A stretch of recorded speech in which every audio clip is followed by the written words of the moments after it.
Ó Mãe Santíssima, intercedei por nós para que possamos bem compreender os ensinamentos de vosso Divino Filho, nosso Senhor e Salvador Jesus Cristo, e as explicações dos pais da Igreja. Ó Virgem Imaculada, ofereço-vos este trabalho e peço que abençoais aqueles que o ouvirem, e que seja para a maior honra e glória de Deus. Amém. Senhor onipotente, purificai o meu coração e os meus lábios. Vós, que purificastes os lábios do profeta Isaías com o carvão em brasa, e dignai-vos, por tal modo, purificar-me com a vossa misericórdia, para que possa dignamente anunciar o vosso santo Evangelho. Por Jesus Cristo, nosso Senhor. Amém. Senhor, abençoai-me. Que o Senhor resida no meu coração e nos meus lábios, para que anuncie digna e convenientemente o seu Evangelho. Amém. Evangelho de Nosso Senhor Jesus Cristo, segundo São João. O anúncio da traição de Judas. Tendo dito isso, Jesus perturbou-se em seu espírito e declarou: em verdade vos digo, um de vós me entregará. Os discípulos entreolhavam-se, sem saber de quem falava.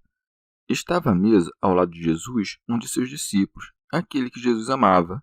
Simão Pedro faz-lhe então sinal e diz-lhe: pergunta-lhe quem é aquele de quem fala.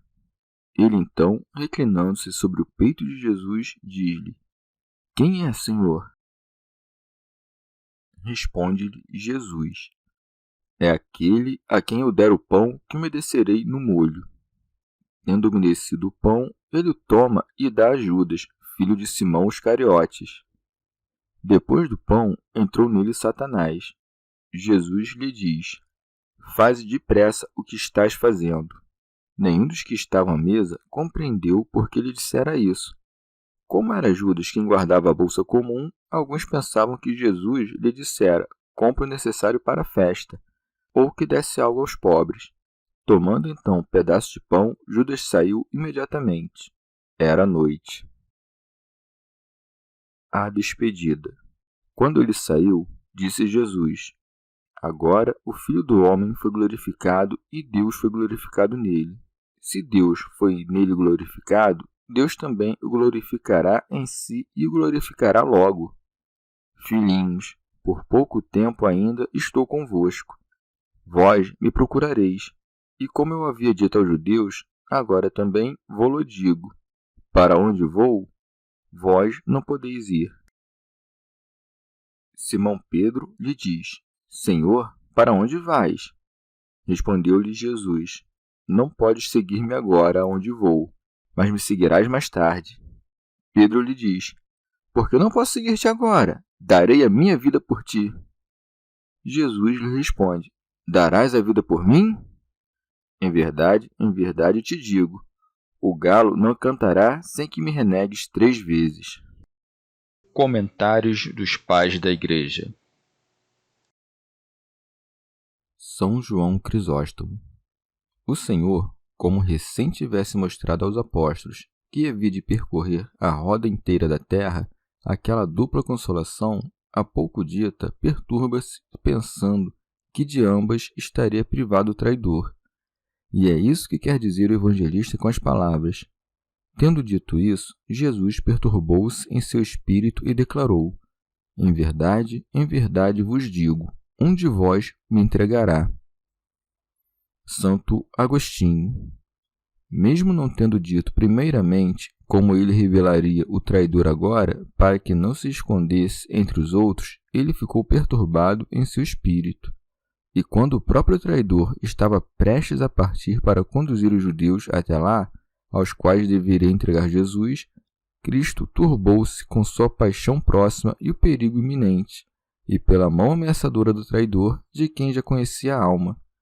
O Senhor também se dignou a sofrer a tristeza, para mostrar que mesmo os irmãos falsos não podem ser separados dos verdadeiros na hora da colheita, ainda em necessidade mais urgente, sem perturbar a Igreja. Ele estava perturbado não na carne, mas no espírito, pois as pessoas espirituais, em tais ocasiões escandalosas, não são perturbadas pela maldade, mas pela caridade, para que o corte do joio não leve junto o trigo. E além disso, embora tivesse misericórdia do próprio Judas, que estava para perecer, estava perturbado não pela fraqueza de sua alma, mas por sua própria vontade. Porque ele não se perturba porque alguém o obriga, mas se perturba por si mesmo, conforme já foi dito. No fato de ser perturbado, ele consola os fracos em seu próprio corpo, isto é, sua igreja, de modo que se alguém se perturba com a morte vindoura do Senhor, não se repute condenado por isso. Orígenes. Que esteja dito, turbou-se em seu espírito, isto que era sua parte humana, a saber, a paixão, provinha da abundância do espírito. Se afinal todo santo vive, age e sofre no espírito, quanto mais se haverá de afirmar isso de Jesus, o que premiu os santos. Santo Agostinho. Caiam por terra, pois, os argumentos dos estoicos, que negam que sobre o sábio recaia a perturbação de alma. Estes, sem dúvida, assim como tomam a vaidade por verdade, do mesmo modo consideram o torpor sanidade. Perturbe-se, pois, de pleno direito a alma do cristão, não pela miséria, mas pela misericórdia. Além disso, Jesus, com a expressão "um de vós me entregará", inclui Judas entre os apóstolos, um de vós, por fazer parte do grupo, não por ser do mesmo valor que os outros, por ser um deles em aparência, não na virtude. São João Crisóstomo. Nosso Senhor, como não designa o traidor por nome, outra vez incute em todos o temor, daí que siga. Os discípulos entreolhavam-se sem saber de quem falava. E, embora examinando-se interiormente encontrassem limpas as consciências, sem dúvida consideravam a declaração de Cristo mais digna de crédito do que seus próprios pensamentos. Santo Agostinho.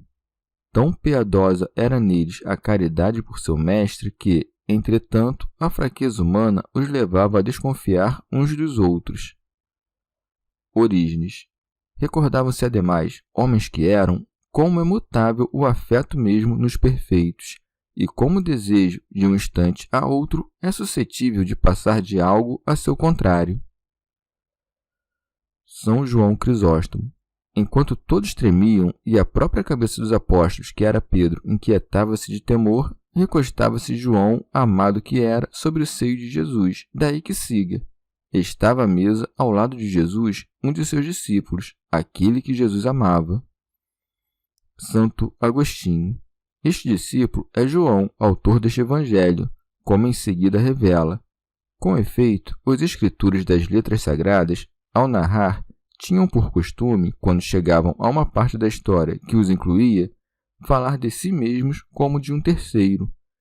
Pois que prejuízo tem a verdade se o fato mesmo é narrado ao mesmo tempo em que, de algum modo, se evita da parte do contador a jactância? São João Crisóstomo.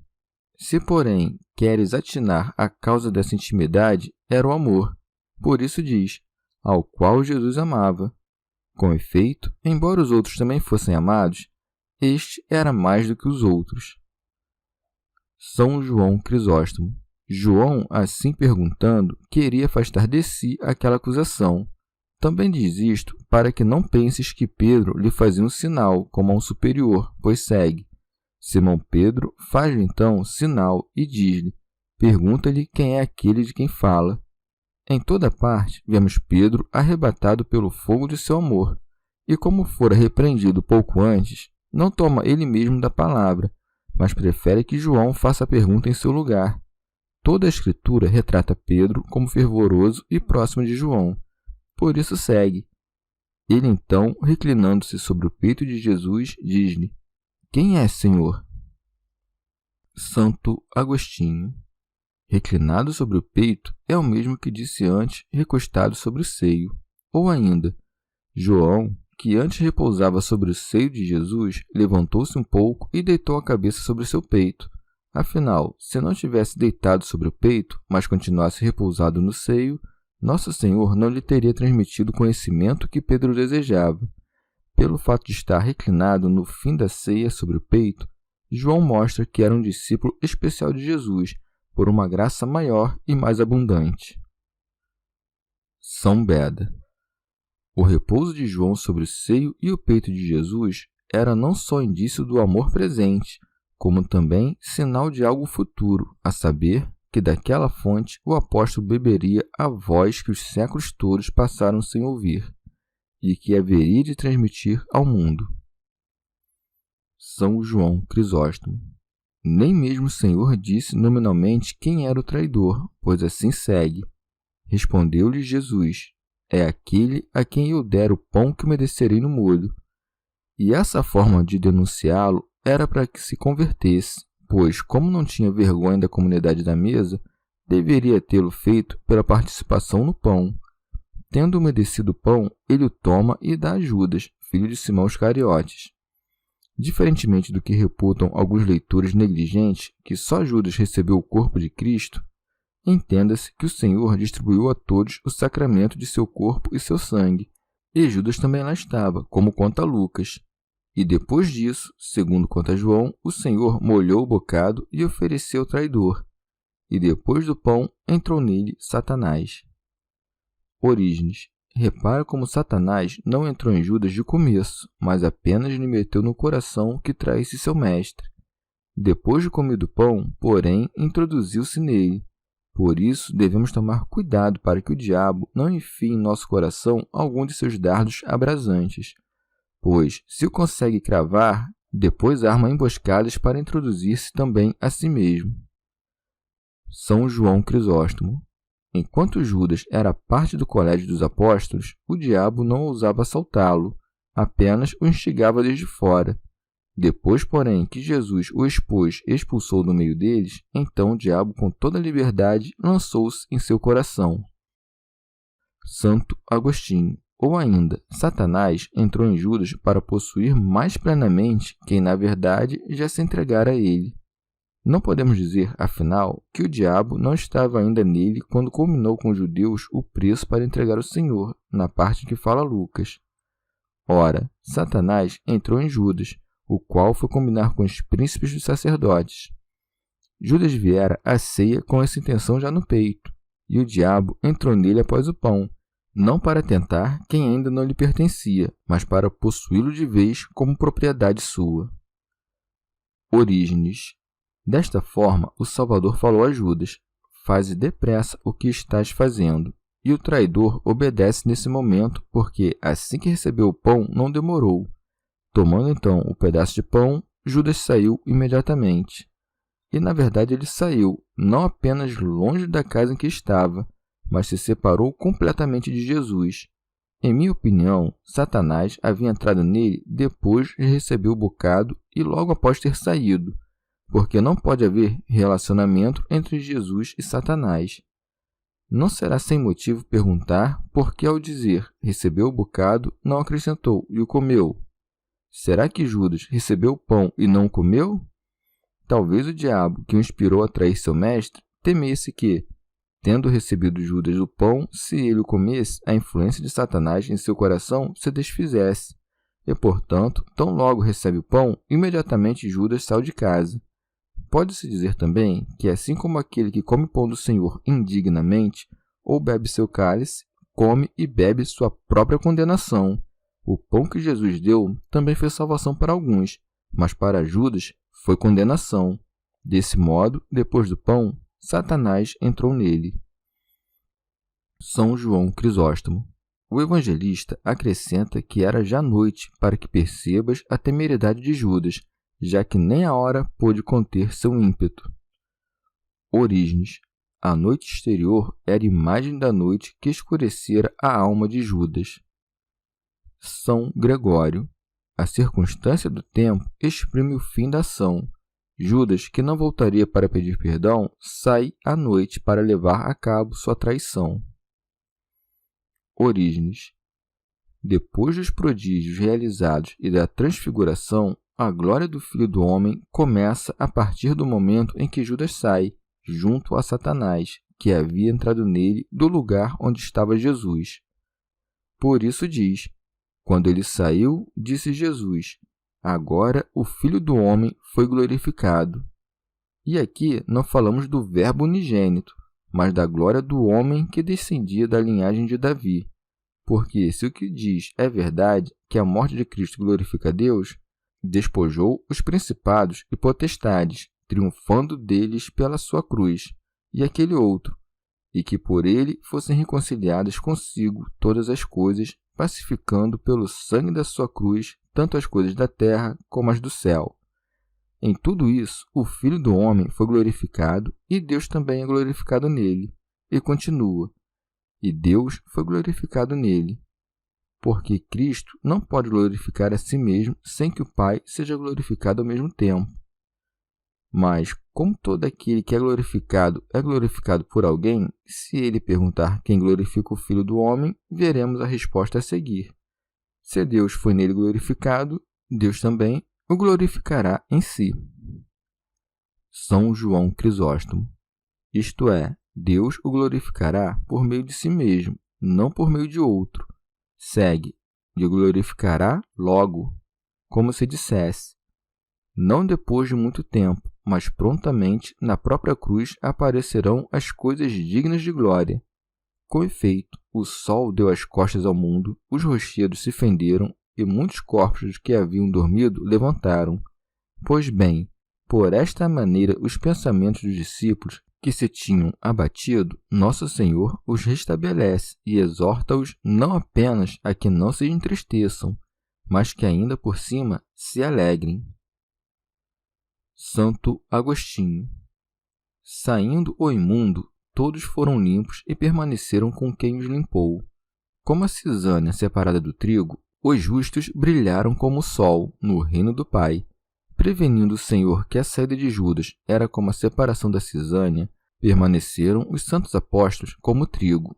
E diz o Senhor, agora o Filho do Homem foi glorificado, como se dissesse, essa é a minha glorificação, onde não haverá nenhum dos maus, para que nenhum dos bons pereça. Assim, não diz que isso significava a glorificação do Filho do Homem, mas agora é glorificado o Filho do Homem. Nem se dizia que a pedra simbolizava Cristo, mas sim a pedra que era Cristo.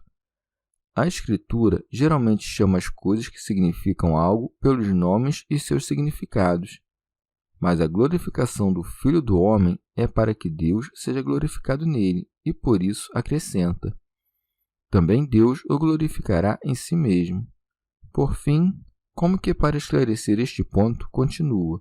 Se o Filho é glorificado nele, porque não veio para fazer a própria vontade, mas a vontade daquele que o enviou, Deus também o glorificará em si mesmo, referindo-se à natureza humana, que foi assumida pelo Verbo e foi dotada de eternidade, e glorificá-lo-á sem demora, manifestando sua própria ressurreição, que não seria como a nossa no fim do mundo, mas imediatamente.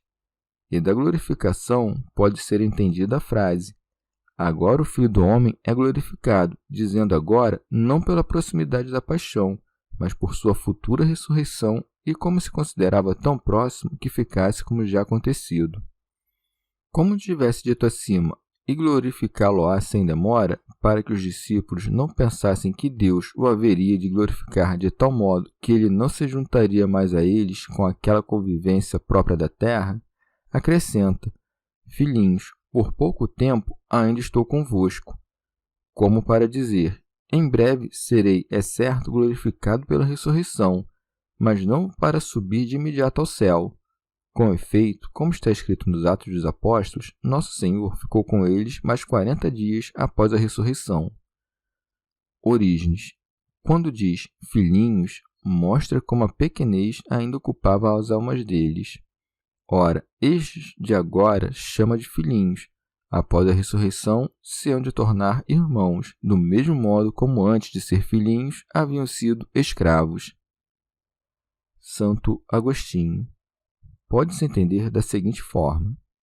Aqui estou junto a vós na fragilidade da carne, até que morra e ressuscite. E esteve com eles depois que ressuscitou, mostrando a presença corporal, mas não com a condição de fragilidade humana. Depois da ressurreição, outro evangelista diz: disse isso a vós quando estava ainda convosco, isto é, quando ainda estava com a carne mortal como vós. Mas agora estava com a mesma carne, mas não estava na mesma mortalidade dos outros. E virá outra presença divina desconhecida dos sentidos dos mortais, da qual se diz: eis que estarei convosco até a consumação dos tempos. E isso não é dizer, estarei um pouco convosco, pois não é pouco até a consumação dos tempos. E se ainda assim é pouco, porque aos olhos de Deus 1000 anos são como um único dia, não parece que ele quis dizer isso aqui, quando continua a dizer: para onde vou, vós não podeis ir. Eles não poderiam ir aonde ele foi no dia derradeiro? Sobre o qual ele diria mais tarde: Pai, quero que estes estejam comigo onde for. Procurar-me-ão e, como eu disse aos judeus, para onde vou, vós não podeis ir. Buscar Jesus é buscar o Verbo, a sabedoria, a justiça, a verdade, a virtude divina. Tudo isso é Cristo. Aos discípulos que querem seguir Jesus, não corporalmente, como acreditam os ignorantes, mas da maneira que ele recomendou nestas palavras: o que não leva a sua cruz e não me segue, não pode ser meu discípulo. O Senhor diz a eles depois: para onde vou, vós não podeis ir. Porque, mesmo que eles quisessem seguir o Verbo e confessá-lo, eles ainda não tinham poder para isso. O Espírito ainda não havia sido dado a eles, porque Jesus não havia sido glorificado. Ou talvez o Senhor diga isto porque os discípulos não eram capazes ainda de segui-lo até a morte por justiça. Como afinal o poderiam seguir já então, se não estavam ainda prontos para o martírio? Ou como poderiam seguir já então o Senhor em seu caminho à imortalidade da carne, os que poderiam morrer a qualquer momento, mas só no fim dos tempos ressuscitariam? Como seguiriam o Senhor até o seio do Pai, se ninguém pode usufruir dessa bem-aventurança senão o perfeito em caridade? Já, quando disse isso aos judeus, não acrescentou agora. Os discípulos, porém, se não podiam ir junto naquela hora, poderiam depois, e por isso acrescenta: também a vós digo, e digo agora.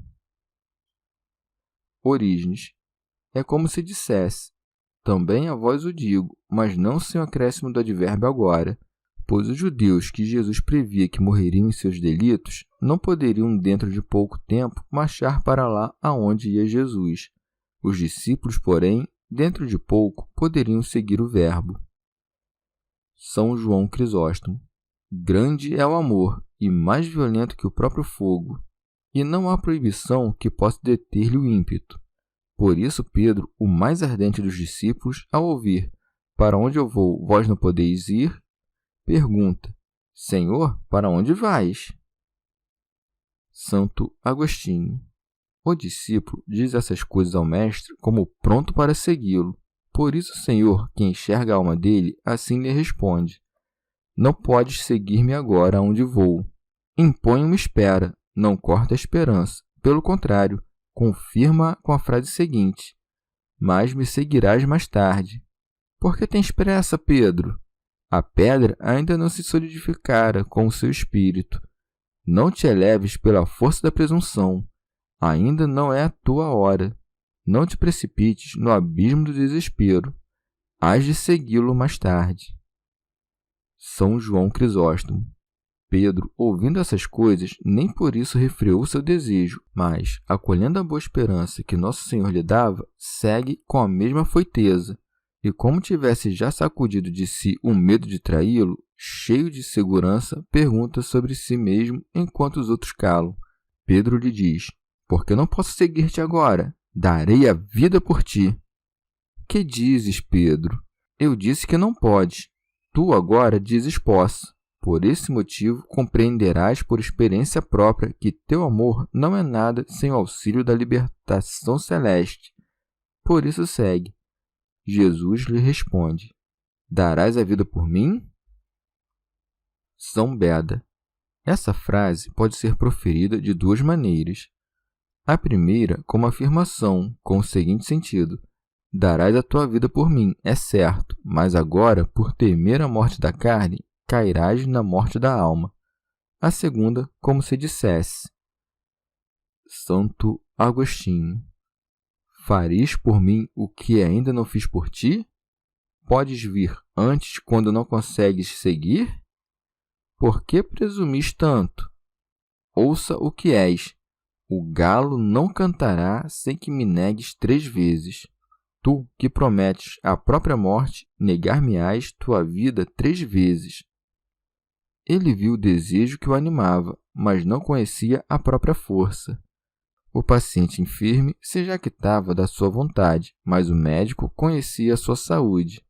Pode-se dizer, como querem alguns de modo perverso desculpar a Pedro, que o apóstolo não negou a Cristo, respondendo à mulher que o interrogou ao dizer que não conhecia tal homem, como afirmam expressamente os outros evangelistas? Como se negar o Cristo, o homem, não fosse negar o Cristo pelo que ele fez por nós para que não perecêssemos. O que mais o torna a cabeça da igreja senão a humanidade? E como pode aquele que o nega como homem pertencer ao corpo de Cristo? Mas por que insistir mais? O Senhor não disse: não cantará o galo sem que tenhas negado o Filho do Homem 3 vezes, mas sem que me tenha negado. Quem sou eu, senão aquele que era? O que quer que Pedro tenha negado, negou a Cristo. É errado duvidar. Cristo o disse e predisse. Para além de toda dúvida, Pedro negou Cristo. Não vamos acusar Cristo para desculpar Pedro.